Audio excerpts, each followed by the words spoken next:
안녕하세요. 마틸다입니다. 오늘도 이어서 책 연옥실화 읽어드리겠습니다. 연옥 영혼을 위로하는 방법. 지금부터 시작합니다. 연옥에 들르지 않고. 성녀 마르가리타 마리아는 묵시에 어떤 수련자의 부친이 연옥에 들르지 않고 바로 승천하는 것을 보았다. 그가 임종을 맞아 노자 성체를 영할 때 사제가 데리고 간 사람들 가운데 홀로 병실 안쪽에서 기도하고 있던 사람이 있었다. 병자는 그 이름을 불러 가까이 오게 하고 그 손을 잡고 전에 이 사람에게 거친 말을 했던 일에 대해 겸손되이 여러 사람 앞에서 용서를 청했다. 이 행위가 무엇보다도 하느님 마음에 들었다. 그래서 그의 영혼이 바로 천국에 불린 것이었다. 천명의 맡김. 예수회의 수원장이 된 카라파 신부는 부정한 선고로 사형을 당하게 된 젊은 황족에게 착한 마음 준비를 시켰다. 즉, 이 부정한 선고를 이때까지 범한 죄의 보속으로 받을 필요가 있다고 열심히 타일렀던 것이다. 황족은 온전히 천명에 맡기고 사형대에 올라갔다. 그리고 참으로 신앙에 찬 기쁨을 드러내어 이 부정한 사형 덕분에 하느님께서 자기 죄를 온전히 용서해 주시리라고 믿고 있었다. 이것을 본 사람들은 모두 감동하였다. 카라파 신부는 청년의 목이 잘렸을 때 승리를 거둔 그 영혼이 천국으로 올라가는 것을 보았다. 그리고 그의 모친에게 이를 말해 주었다. 사제는 기쁨을 누를 수 없어 아, 복된 자여 하고 거듭 되풀이하고 있었다. 가족들이 미사를 드려주십시오 라고 하였으나 사제는 저 영혼은 바로 승천했다 라고 단언하였다. 그 후 사제가 용물을 보고 있다가 벼랑간 하늘을 우러러 보더니 퍽 이상한 형상을 보는 것 같은 표정으로 부르짖었다. 아, 복된 운명이여. 곁에 있던 이가 그 뜻을 물으니 사형자의 영혼이 영광 중에 내게 나타났다. 천명에 맡긴 것이 그에게 크나큰 이익이었다. 라고 대답하였다. 이로 보면 특히 임종 때 하느님의 섭리에 완전히 맡기면 연옥벌은 다소 사해지는 듯하다. 쓸데없는 눈물. 토마스 드 칸틴브레에 의하면 어떤 어머니가 밤낮으로 죽은 아들 때문에 눈물을 흘리고 있었다. 그런데 어느 날 묵시를 보았다. 젊은이의 무리가 나타나더니 이루 말할 수 없는 아름다움으로 빛나고 크나큰 기쁨으로 충만하여 걸어가고 있었다. 그런데 그 뒤를 멀찍이 떨어져 그의 아들이 간신히 걸어가고 있었다. 그녀는 부르짖었다. 얘야, 어찌하여 혼자서 다른 사람의 뒤를 따라가고 있느냐? 아들은 젖은 옷을 보이면서 말한다. 어머니, 저는 어머니께서 흘리시는 이 쓸데없는 눈물 때문에 무거워서 걸어갈 수가 없군요. 부디 하느님의 섭리에 맡기시고 미사를 드려주세요. 그렇게 하면 제가 승천하는 것을 방해하는 일이 없어집니다. 고행, 특히 단식제와 희생. 10세기에 스페인 레조주의 제후 산슈는 적에게 독살되었다. 아내 구우드는 남편의 영혼을 구하기 위해 몇몇 부인과 함께 수도원에 들어가 고행을 하였다.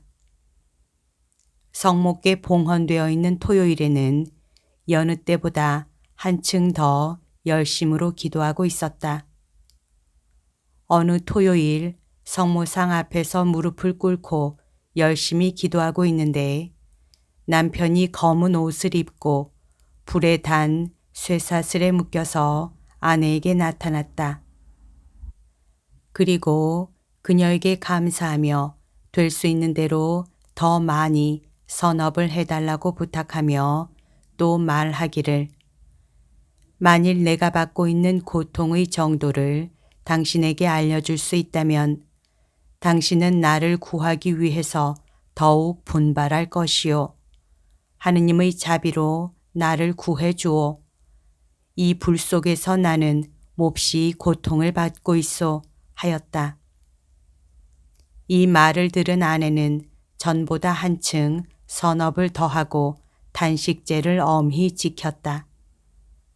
남편을 괴롭히는 불을 끄기 위하여 눈물을 흘리고 묶여있는 쇠사슬을 풀기 위해 기도를 더 많이 하며 많은 미사를 봉헌하고 거룩한 예식을 장엄히 하기 위해 성 스테파노 성당에 훌륭한 제복을 기부하였다.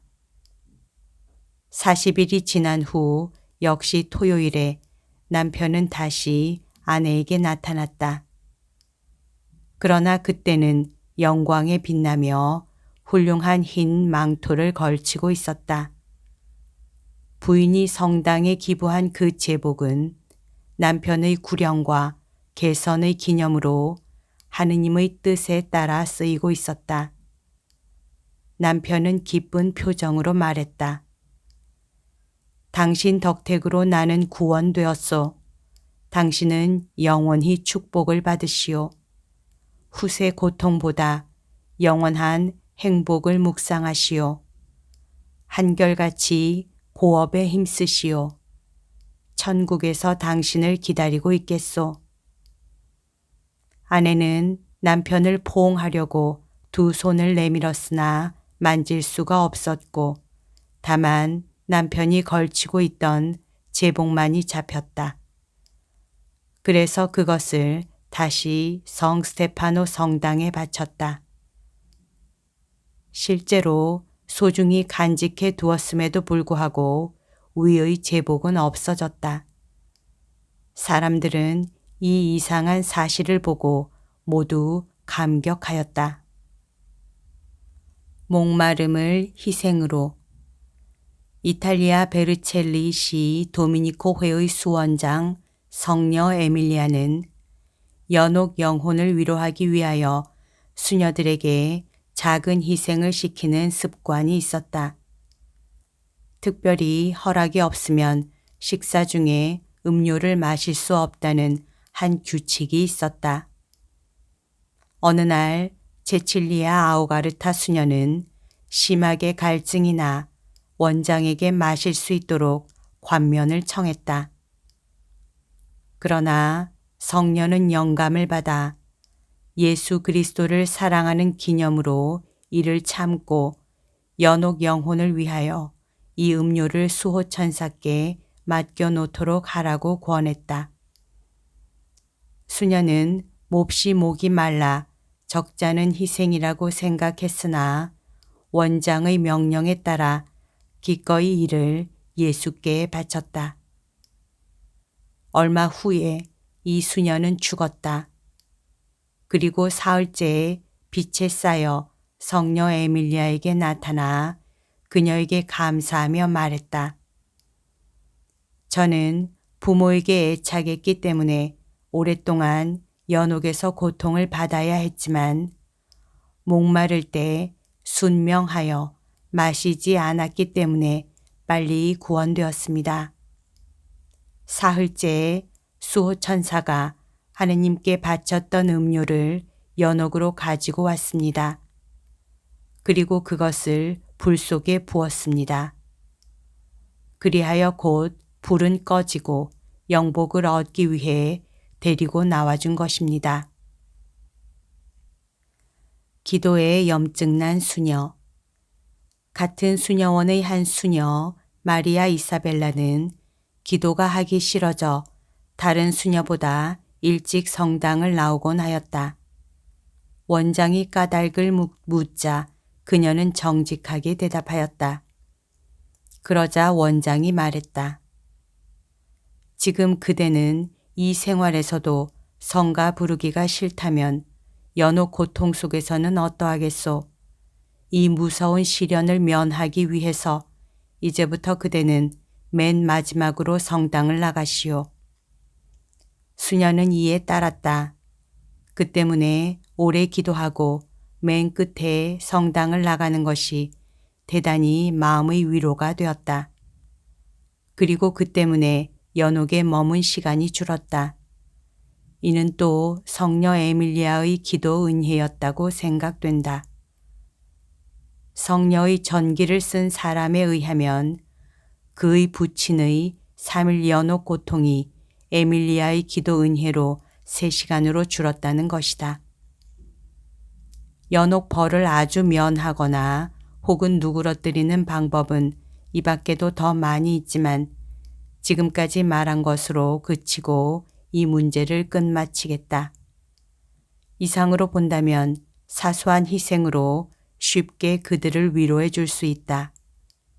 그러니까 매일 적어도 몇 가지 희생을 바치기로 하자. 제노아의 카타리나는 말했다. 현세의 빚 1원 때문에 연옥에서는 10,000원을 지불해야 하리라. 여기까지가 오늘 들려드릴 내용입니다. 가톨릭 출판사에서 나온 책 연옥 실화에 실려 있습니다. 오늘도 서로 사랑하는 하루 보냅시다. 사랑합니다. 축복합니다.